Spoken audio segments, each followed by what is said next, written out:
অনেকেই যারা পাবলিক বিশ্ববিদ্যালয়ে ভর্তি পরীক্ষা দিতে গিয়ে অনেক সময় পার করেছেন, এখন ন্যাশনাল আবেদন করতে যাচ্ছেন, তাদের তো সুখবর, সময় বৃদ্ধি করে 31শে জানুয়ারি 2026 করা হয়েছে। তো আমরা দেখব কীভাবে নিজেই বাসায় বসে কীভাবে আবেদন করতে পারেন। প্রথমে আপনি চলে যাবেন গুগলে গিয়ে লিখবেন NU অ্যাডমিশন। NU মানে ন্যাশনাল অ্যাডমিশন। আমরা যখন NU ন্যাশনাল অ্যাডমিশন লিখে ক্লিক করব, তাহলে আমাদের সবার প্রথমে এই ওয়েবসাইটটি আমাদের সামনে চলে আসবে, NU অ্যাডমিশন অ্যাপ্লাই। হ্যাঁ, NU.acbd আমরা এটিতে ক্লিক করব। ক্লিক করার পর আমাদেরকে এই সার্ভিসটিতে নিয়ে যাবে। এই সার্ভিসটিতে নেওয়ার পর আমাদেরকে অবশ্যই সবচেয়ে গুরুত্বপূর্ণ যেটি, অবশ্যই সবার আগে এখানে দেখবেন নোটিশ বোর্ড আছে, ইম্পর্টেন্ট নোটিশ ফর অনার্স। অনার্সে যারা ভর্তি হতে চাচ্ছে তাদের জন্য গুরুত্বপূর্ণ নোটিশ দেওয়া রয়েছে এখানে। তাহলে আপনারা এখানে regarding time extension for first year honours admission 25 and 2026 এটাতে আপনারা এখানে ডাউনলোড অপশনে ক্লিক করবেন। ক্লিক করলে আপনারা একটা PDF পেয়ে যাবেন, তাহলে ওইটা পড়ে নেবেন। তো আমরা প্রথমে চলে যাবো সরাসরি অনার্সে। এই যে আপনারা প্রথমে ক্লিক করতে হবে ভর্তি আবেদনের জন্য সরাসরি অ্যাপ্লাই অনার্স বাটনে ক্লিক করবেন। ক্লিক করার পর আমাদেরকে নিয়ে যাবে এই সার্ফেসে। হ্যাঁ, এই সার্ফেসে নিয়ে যাবে। তাহলে আপনি প্রথমে এটিকে আমাদের 4টি স্টেপের মধ্যে করা হবে। একটি হলো HSC HSC ইকুইপমেন্ট ইনফরমেশন দিতে হবে, second education and personal information, third রয়েছে college and subject information, and fourth হলো সিলেক্ট ডিজের কোটা থাকছে কিনা এগুলো দেখবেন। তারপর আপনার ছবি আপলোড করতে হবে। তো আমরা প্রথমে SSC রুলটা দিয়ে নিব।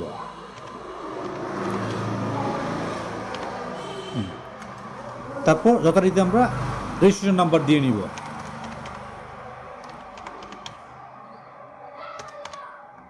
তারপর আমরা সিলেক্ট করে দিব, বোর্ড সিলেক্ট করে দিব। সে যে বোর্ডের হোক, ঢাকা বোর্ড হোক, কুমিল্লা বোর্ড হোক, সিলেট বোর্ড হোক, ময়মনসিংহ, সে যে বোর্ড সে বোর্ড আমরা সিলেক্ট করে দিব। তারপর তার পাসিং ইয়ার দিতে হবে, সর্বোচ্চ 2 বছর পেছন পর্যন্ত পরীক্ষা দিতে পারবে, 23 এবং 2022 সনের বিচে। তা আমরা 23 সিলেক্ট করে দিব। তারপর আমরা এই SSCটা দেওয়া শেষ হওয়ার পর সম্পূর্ণ সঠিকভাবে তথ্যগুলো চেক করে দিব। তারপর আমরা ACCতে চলে যাব, ইন্টারমিডিয়েট যেটি। এখানে আমরা রুল দিয়ে নিব।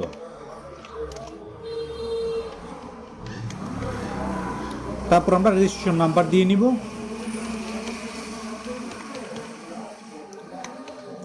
পরবর্তীতে আমরা আবারও বোর্ড সিলেক্ট করে দিব। এর পরবর্তীতে আমরা পাসিং ইয়ারটা দিয়ে দিব। তো আমাদের সবগুলো তথ্য দেওয়া শেষ। আমরা এটাকে এখানে আমরা নেক্সট বাটনে ক্লিক করে দিব। আমাদের নেক্সট বাটনে ক্লিক করার পর আমাদেরকে দেখাবে এখানে SSC তার তথ্যগুলো দেখাবে, তার রেজাল্ট কত এসেছিল, তার ইন্টারমিডিয়েট রেজাল্টটাও এখানে শো করবে। এটা দেখে আমরা কনফার্ম হয়ে নেব এটা কি।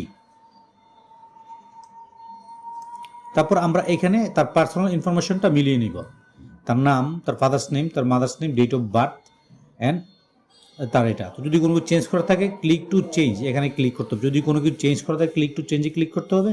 দেন আমরা চলে যাব নেক্সট, এই নেক্সট বাটনে ক্লিক করব। আমার তথ্যগুলো আমি নিয়ে নিয়েছি, তারপর নেক্সটে ক্লিক দিব। দেওয়ার পর এখান থেকে আপনাকে সাবজেক্ট চয়েস করে দিতে হবে, আপনি কোথায়, কোন ডিস্ট্রিক্টে বা কোন এরিয়ায়, কোন বিশ্ববিদ্যালয়ে বা কোন কলেজের আন্ডার পরীক্ষা দিতে চাচ্ছেন বা পড়াশোনা করতে চাচ্ছেন সেটা চয়েস করে দিতে হবে। প্রত্যেকে আপনাকে চয়েস করতে হবে ডিভিশন। তা আমরা ডিভিশন চিটং ডিভিশন চয়েস করে দিব। যেহেতু এটা কুমিল্লা বোর্ডের, তাহলে আমরা সিলেক্ট ডিস্ট্রিক্ট চয়েস করে দিব। কুমিল্লা বিভাগ, সিলেট বিভাগের, চিটং বিভাগের ব্রাহ্মণবাড়িয়া ডিস্ট্রিক্ট দিয়ে আমরা ডিজের কোলে দিয়ে দিব। তো আমরা এন দিয়ে দিব হলো ব্রাহ্মণবাড়িয়া বিবারিয়া গভর্নমেন্ট কলেজ, বিবারিয়া সরকারি কলেজ। তাহলে আমরা এখানে দেখতে পাচ্ছি। আর এখানে সবচেয়ে গুরুত্বপূর্ণ যে জিনিসটি আপনারা এখানে, এই যে এখানে জিনিসটি খুব সুন্দরভাবে শো করবে যে এখানে সে কোন কোন সাবজেক্টগুলো, সে পরীক্ষার্থী হিসেবে সে কোন কোন সাবজেক্টে অ্যাপ্লাই করতে পারবে। সায়েন্সে সে এই সাবজেক্টগুলো চয়েস করতে পারবে, সে ছেলে বিজনেস অ্যাডমিনিস্ট্রেশন এইটা করতে পারবে, তার হিউম্যানিটিসের এইগুলো সবগুলো সে অ্যাভেলেবিলিটি আছে, সে আবেদন করতে পারবে, তার সে যোগ্যতা রয়েছে। তাহলে আমরা এখানে প্রথমত আমাদের যে ফার্স্ট চয়েস হবে, যে আমাদেরকে 5টা চয়েস দিতে হবে। হ্যাঁ, আমরা কিছু চয়েস দিয়ে দিব, কলেজের যে পড়তে চাচ্ছি সেটা চয়েস দিলাম। দেন আমরা সাবজেক্টগুলো চয়েস দিয়ে দিব। তো আমি চাচ্ছি তার কেমিস্ট্রিটা দিয়ে দিব। কেমিস্ট্রি এই যে আমাদের প্রিফার্ড সাবজেক্ট লিস্টে চলে আসছে। আমরা জুলজি দিয়ে নিব। তারপর আমরা চাচ্ছি ইংলিশটা দিয়ে নিব। তারপর আমরা চাচ্ছি তাকে একটু অন্য, আমরা কমার্সে যেগুলো দিব না, আমরা দিব হলো ম্যাথমেটিক্সটা দিয়ে নিব। তো তাকে আমরা সায়েন্সের সাবজেক্টগুলো দিয়ে নিলাম। অ্যান্ড দেন আমরা ম্যানেজমেন্ট দিব না, তো আমরা তাকে ফিজিক্স দিয়ে নিব। তাহলে আমরা 5টি সাবজেক্ট তার দিয়ে দিয়েছি। আমি চাই ফিজিক্সটা আমি চাইলে আবার অ্যাড করে নিব। এই যে ফিজিক্স আমি ক্লিক করাম, যখন আমরা এখানে ক্লিক করছি সাবজেক্টটি কিন্তু এখানে এই যে আমরা এখানে ক্লিক করছি, এখানে চলে আসছে। তাহলে বুঝতে হবে সাবজেক্ট লিস্টটা অটোমেটিক্যালি এখানে প্রিপার্ড সাবজেক্ট লিস্টে চলে আসে। যখন আমাদের এই টোটালটা সিলেক্ট করা বা কমপ্লিট হয়ে যাবে, দেন আমাদেরকে নেক্সটে ক্লিক করতে হবে। এই যে এই নেক্সট বাটনে ক্লিক করতে হবে। করার পর এখানে আপনাকে প্রথমে এই 4 নম্বর অপশনটা আসবে, do you want apply for quota. আপনার কোনো কোটা আছেন, কোটা থাকলে আপনি এসে ক্লিক দিবেন, তারপর আপনি সিলেক্ট করে দেবেন আপনি কোন কোটার অংশীদারি বা কোন কোটা আপনার জন্য প্রযোজ্য। যদি না থাকে তাহলে আপনি নো সিলেক্ট করে দিবেন, নোই থাকবে তাহলে আপনি নেক্সটে ক্লিক করবেন। নেক্সটে ক্লিক করার পর আপনাকে ছবি সাবমিট করতে হবে। এখানে আপনাকে অবশ্যই ছবিটি হতে হবে 150 পিক্সেল হাইট এবং ছবিটি হতে হবে 120 পিক্সেল ওয়াইড।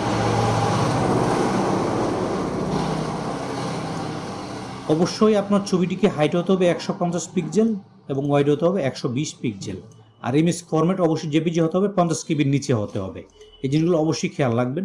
আর পাশাপাশি আপনাকে অবশ্যই এইখানে যে click here two edit your photo online, যদি আপনার ছবিটি রেডি করা না থাকে বা হয়তো এরকম ওই ফরম্যাটে বা এই সাইজে করা নাই, আপনি এখানে ক্লিক করে এই ওয়েবসাইটে ক্লিক করে রিসার্চ পিক এই ওয়েবসাইটে এসে আপনারা চাইলে ব্রাউজ এবং এই অপশনগুলো ক্লিক করে এই ছবিটাকে রিসার্চ করে নিতে পারেন এই ওয়েবসাইটের চাহিদা অনুযায়ী।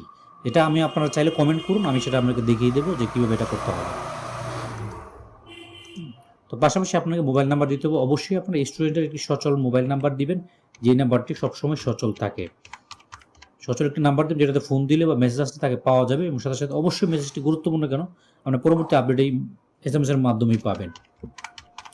তো আপনার ইমেল অ্যাড্রেসটা এখানে দিয়ে নেবেন। দেওয়ার পর এখানে আপনারা প্রিভিউ অ্যাপ্লিকেশনে দেখবেন, আমরা প্রিভিউ অ্যাপ্লিকেশনে ক্লিক দিবেন। এই যে প্রিভিউ অ্যাপ্লিকেশনে ক্লিক দিলে আপনাকে অ্যাপ্লিকেশনটা শো করবে।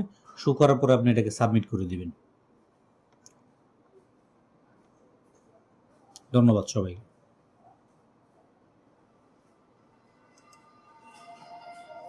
জাতীয় বিশ্ববিদ্যালয় বাংলাদেশ 2025-26 শিক্ষাবর্ষে প্রথম বর্ষ স্নাতক সম্মান ভর্তি কার্যক্রম অনলাইন প্রাথমিক আবেদন সময় বৃদ্ধি সম্পর্কিত জরুরি বিজ্ঞপ্তি।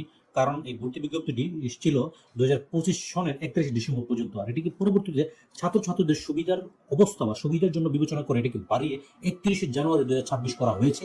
এটি সত্যিকার অর্থে ছাত্রছাত্রীদের জন্য একটি ব্যাপক সুবিধা এবং কল্যাণ নিয়ে আসবে। কারণ যারা পাবলিক বিশ্ববিদ্যালয়ে ভর্তি নিয়ে দৌড়াদৌড়ি ব্যস্ততা হয়ে উঠল, কোচিং নিয়ে দৌড়াদৌড়ি ছিল, অনেকেই চাচ্ছিল যে পাশাপাশি ন্যাশনাল একটা আবেদন করে রাখবে ব্যাকআপ হিসেবে। সেই সুযোগটা বৃদ্ধি করার জন্য অবশ্যই ছাত্রছাত্রীরা অবশ্যই খুশি, তাদের উপকার হবে, অনেকের উপকার হবে এটার কারণে। তো এটা অবশ্যই ভর্তি আবেদন প্রক্রিয়ায় প্রবেশ করার পূর্বে এটা অবশ্যই আপনাকে ভালোভাবে পড়ে নিতে হবে যে এটা আপনার কি কি বিস্তারিত এখানে লেখা আছে। প্রথমত এখানে বিস্তারিত লেখা আছে হলো 31/1/2026 মধ্যে অনলাইন প্রাথমিক আবেদন ফর্ম পূরণ ও এর প্রিন্ট PDF কপি সংগ্রহের সর্বশেষ তারিখ দেওয়া হয়েছে এটি। আর দ্বিতীয় অপশনে লেখা হয়েছে আবেদনকারীকে প্রাথমিক আবেদন ফর্ম সহ আবেদন ফি বাবদ 1000 টাকা আবেদনকৃত কলেজ কর্তৃক নির্ধারিত মোবাইল ব্যাংকিং এর মাধ্যমে অথবা সরাসরি জমা দেওয়ার সর্বশেষ তারিখ দেওয়া হয়েছে 2/2/2026, মানে ফেব্রুয়ারি 2 তারিখ পর্যন্ত 2026 সনে দেওয়া যাবে। আর 3 নম্বরে দেওয়া হয়েছে কলেজ কর্তৃক অনলাইনে প্রাথমিক আবেদন ফর্ম নিশ্চয়ন করার সর্বশেষ তারিখ দেওয়া হয়েছে 3 ফেব্রুয়ারি 2026 পর্যন্ত।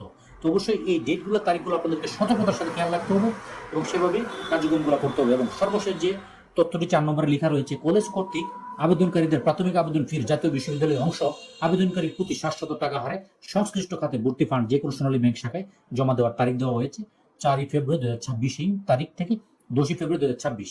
এর লক্ষ্যে কলেজকে লগ ইনের মাধ্যমে অ্যাপ্লিকেশন পেমেন্ট ইনফো অনার্স অপশনে ক্লিক করে পে স্লিপ ডাউনলোড করতে হবে।